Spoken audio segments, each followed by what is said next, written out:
Hi people, good day and welcome back to our YouTube channel, Marjan's Garden. So ngayon guys, ay makalat ako dito. Ayan, tingnan nyo. Kasi, nanguha ko ng cuttings, sa sasagi-sagi ko yung mga natin, may pumice stone na tumba. So ayan, makalat.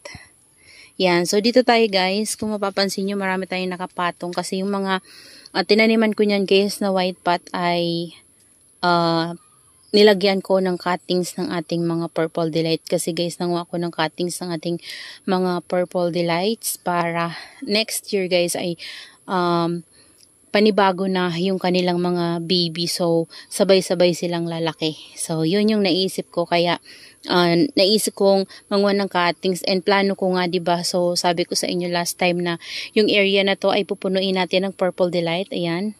Galing dyan, pupunta dun sa dulo. So, kaya naman, yung mga tanim ko na mga ganyan guys, ay tinanggal ko na muna. And then, nag-iisip ako kung saan ko sila itatanim. So, marami naman ako dito guys, mga pots na hindi nagagamit, yung mga old pots natin. So, pwede ko silang itanim muna doon pansamantala habang wala pa yung ating mga white pots. So, hindi pa ako nakakabili ng mga white pots. So, siguro doon ko muna sila guys itatanim. So, meron naman ako ditong fresh na rice hull.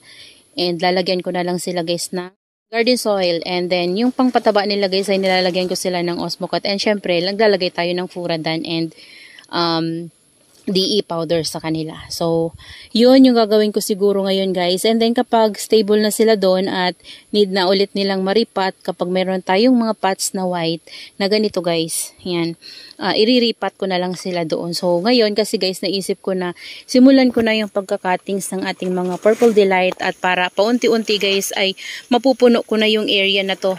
Yan, dyan. So, papasilip ko sa inyo guys. Ayan, tingnan nyo. Yung mga nilagyan ko guys, yung mga ganitong pots, yan, yung mga ganyan. So, yan yung mga kinuha ko na pots para mataniman ng mga cuttings ng ating Purple Delight. So, kung mapapansin nyo guys, yung ating mga Purple Delights ay medyo kalbo-kalbo, ayan.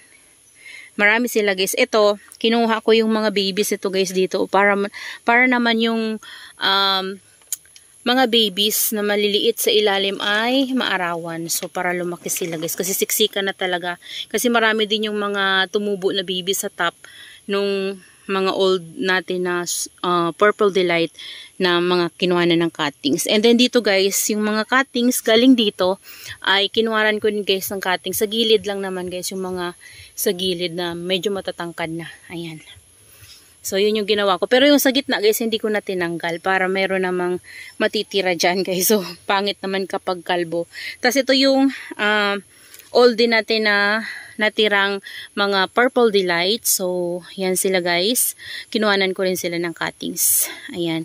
Alam ko talaga, nandito yung pinakapuno ng ating variegated Purple Delight. Yung naging non-var na siya. So, na siya guys, bumalik na siya sa kanyang original na mukha. So, naging, siya, non-var na ulit siya. So, alam ko nandyan yun guys eh.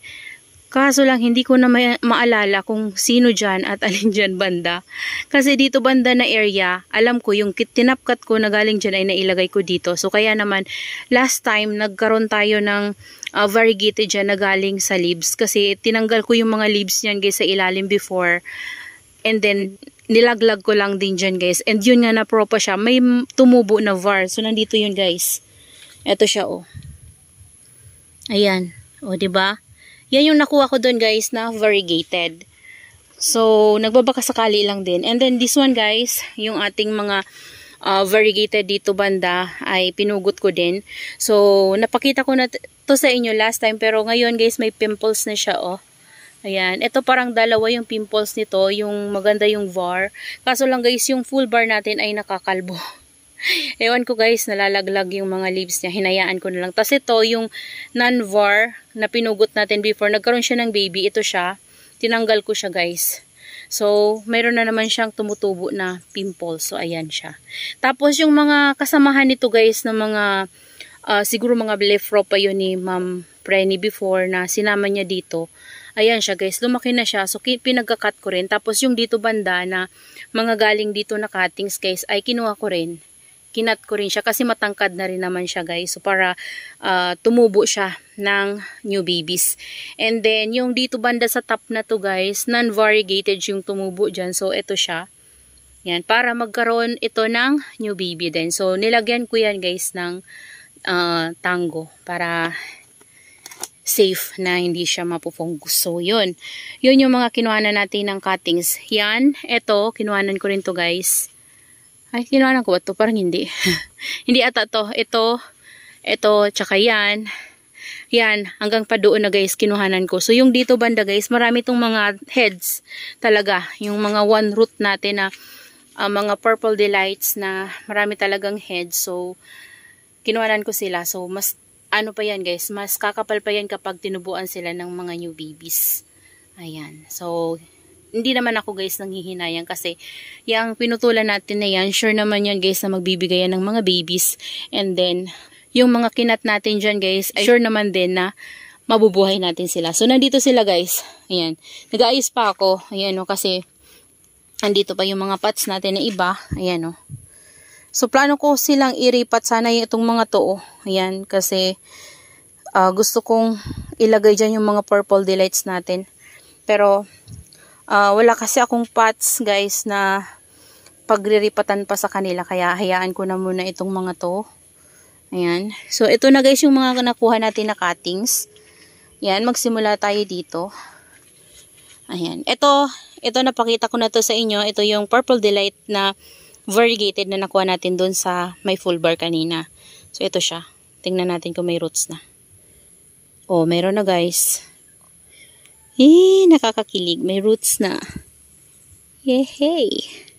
So, nakapatong lang yan guys. Ganyan. Alam nyo ba na yung mga pinagpapatungan ko nito guys ay basa siya. Kasi yung mga nandito natin, tinanggal ko yung mga succulents na nandito. Pero, hindi to basa guys. Yung garden soil and then yung fresh na risal na nilagay ko sa kanila ay basa kasi palaging maulan dito. So, ngayon, hindi ngayon umuulan. Pero kanina, umuulan dito. So, makulimlim lang ngayon guys kasi tumigil na yung ulan. Kaya naman, basang-basa yung risal na fresh and then yung garden soil na nilagay ko sa kanila. Pero, nilagyan ko sila guys ng toppings na pumice stone. Yan, para hindi makatouch yung sugat na ganyan nila dito sa basa natin na Pero, hindi naman na to guys makaka-touch kasi naglagay tayo ng toppings na pumice stone. Ayan. Ito, dito ko siya nilagay kasi ito yung mga Purple Delight na nakuha natin from variegated. So, naging sila guys, naging non-variegated na sila. So, dito ko sila nilagay. Sinama-sama ko rin para alam ko. Yan, kasi yung mga yan ay kapag pinugot natin at nag-leaf propa tayo dyan sa kanila guys, ay may possible na maging variegated pa rin guys. Kaya naman, tinandaan ko na. Ayan, dyan ko siya tinabi sa ating variegated Purple Delight. Tapos ito yung ating mga, guys, mga propagation from variegated Purple Delight. And then this one, ito yung, hindi to variegated guys. Ito yung mga babies galing doon sa ating, ayan. Yan, yung old natin na Purple Delight na ginuhanan ng mga cuttings. Ito yun siya guys. Kaya kung makikita nyo guys, maliliit pa sila kasi kinuha ko lang sila guys para magkaroon ng space yung mga new babies na nandun sa ilalim. So yun kasi guys sa mga babies na yun na maliliit ay mga Lipropa yun. Ito din yung Lipropa natin na var na Purple Delight. And then this one na guys, yung mga cuttings natin. Ayan, yun. Cuttings yun guys ng peach snow. Ayan, tapos Murasaki. Ayan, ito, bago lang din to guys. Ayan, nakapatong lang yan guys. So, at fresh na fresh pa yung sugat niya. Lahat to sila ay fresh na fresh pa. At talagang ang lalaki ng heads nito guys. So, ayan, malaki din yung pots niya. Ayan, tapos, ito, kasamahan nun guys. Ayan. Tapos, ito, mga cuttings din natin. Pinagsama-sama ko rin yung medyo maliliit na heads. And then, yung malalaki na heads, pinagsama-sama ko rin. Ayan. So, nakagawa ako sa kanila, guys, ng 2, 4, 6, 8, 10. Bali, 11 na pots ng ating cuttings ng ating, Purple Delights. Ayan. So, yan sila, guys. So, hanggang dito na tayo, oh. Ayan, lahat na sila guys purple. Galing dito sa baba, papunta sa taas. Yun nga lang guys, ngayon, hindi pa natin ma-appreciate yung ganda ng ating mga Purple Delight kasi kalbo. Ayan, nakalbo sila. Pero, soon, siguro mga January, February guys, ay gaganda na yan ulit sila. Kasi syempre, yung mga pops, yung mga pimples na tumutubo sa kanila ngayon ay lalaki din yan soon. So, ayan. O, diba? Ito nga, plan ko rin siyang ikat kaso nang hinayang ako nito guys. Ito, nang hihinayang ako kasi ano lang nito sa atin. Parang nag-glow siya, nag-glow up siya. So, parang yung bang, ano tawag doon? Yung new, kakatubo lang ng mga new leaves niya guys sa akin na maganda. Ayan o. Para na siyang Murasaki. Pero guys, nung nabili ko to kay ma'am, kanino ko ba to nabili? Kay Ma'am Igors. Ayan. Ano to guys? Peach Snow. So, ngayon, para na siyang Murasaki kasi naka-flat na yung kanyang mukha. So, hindi ko alam kung bakit ganon. Pero, hindi ko talaga guys ma-explain kung bakit ganon. Kasi, nung nagtanong ang seller na binilan ko yan, ang sabi naman niya sa akin ay yung Murasaki daw kasi ay malalaki yung leaves. And then, yung Peach Snow naman ay maliliit. Pero kapag tumaba kasi sila guys, tingnan nyo, para din silang iisa. So siguro guys, yung Peach Snow ay Murasaki din siya, pero hybrid na. Ayun. Yun na lang guys yung naiisip ko. Kasi hindi ko talaga ma-identify na sa kanila kung tama ba na Peach Snow yung pangalan niya or Murasaki siya. Ayan. Kasi yung Murasaki ko dito guys, ayan, Murasaki to, parang naging Peach Snow na rin yung mukha niya. Ayan. Iniisip ko nga parang iisa lang sila. Pero, ayun, sinusundan ko na lang guys yung ID na binibigay sa akin ng seller na binilan ko niyan. So, ayan. Yung dito pa natin guys, ay ayusin pa natin to. Ayan. Siguro, eto, tatanggalin ko rin to guys. Kasi, yung ating mga madiba, siguro, isi-separate pot ko na lang yan guys. Yung mga old pots natin dito ay gagamitin ko sa kanila. Ayan, yung mga madiba natin na mga inaprot ko dati guys kasi mayroon siyang mga mealybugs. So, ang dami niyang mealybugs. So, nasayang guys yung mga lower leaves nila kasi pinagtatanggal ko yung iba kasi ang dami talagang mealybugs and then kinat ko. Ayan, ito na guys yung ating takasago. Ayan. Oh, ganda pa rin ang color niya, no? Ayan, so ganda niya guys. So, hanggang dito na lang muna guys yung ating video at aayusin ko muna to guys. Ayan.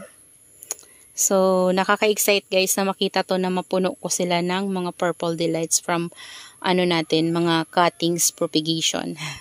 And also, meron tayong mga leaf propagation sa kanila. Kapag lumaki na yon, ililipat ko rin sila sa mga ganyan na pots para pandagdag dito guys. Ayan. So, ito talaga yung area ng aking mga purples pag sasama-samahin ko sila dito. So, that's all for today's video. And I hope you enjoy watching and see you on my next vlog. Bigyan ko na lang kayo guys ng update nito kapag gumanda na sila at mayroon ng mga bagong tubo yung ating mga bagong kinuhanan ng cuttings. And syempre, kapag stable na guys yung ating mga cuttings na pinagkukuha and tinanim na. So, bye-bye! Merry Christmas guys and Happy New Year. Mag-ingat po tayo palagi.